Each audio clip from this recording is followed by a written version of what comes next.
میں اپنے سبھی چاہنے والے ناظرین کو آج کی ویڈیو میں خوش آمدید کہتا ہوں۔ جو انسان کمزور ہو وہ ورزش کرے، ورزش کرنے سے کمزوری دور ہو جاتی ہے۔ خارش والی متاثرہ جگہ پر پیاز کا رس لگانے سے خارش میں آرام آ جاتا ہے۔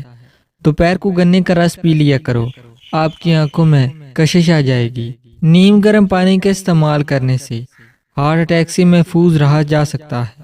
چیونگم زیادہ چبانے سے دماغ کی نسیں کمزور ہو جاتی ہیں۔ کوئی زہریلی چیز منہ میں چلی جائے تو فوری نمک کھا لو، زہر بے اثر ہو جائے گی۔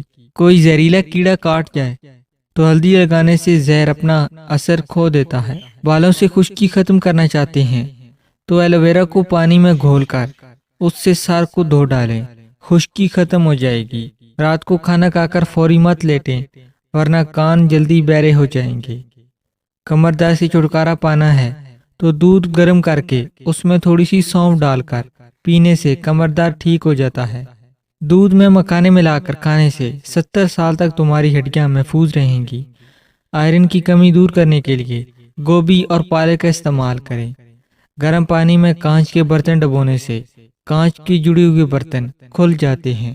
بند گوبھی موٹاپے کو ایسے دور رکھتی ہے جیسے پانی پیاس۔ انار اور ٹماٹر کا رس قدرتی طور پر ڈینگی کے خلاف بہترین کام کرتے ہیں۔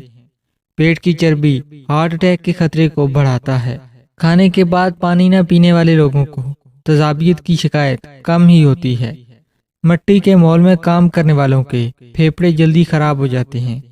روزانہ الگ الگ پرفیوم استعمال کرنے سے سونگھنے کی حس میں کمی ہو جاتی ہے۔